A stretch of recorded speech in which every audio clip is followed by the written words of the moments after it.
एका आईला 5 मुलं असतात. 5 मुलापैकी एकालाही एक आपली आई सांभाळता येत नाही.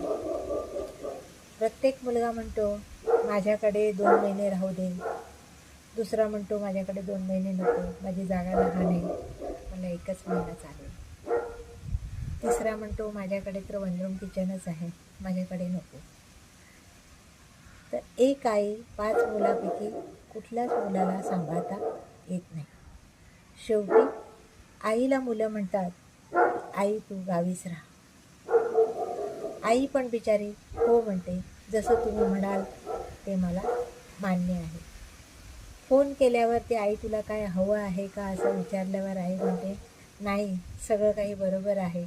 आजारी असली तरी पण म्हणते ती मी ठीक आहे. काही तिला औषधं पाणी लागत असलं तर तिच्याकडे दिलेले पैसे असतात त्याच्यातूनच ती मॅनेज करत असते, पण ती मुलांना त्रास देत नाही. तर ही फार दुर्दैवी गोष्ट आहे.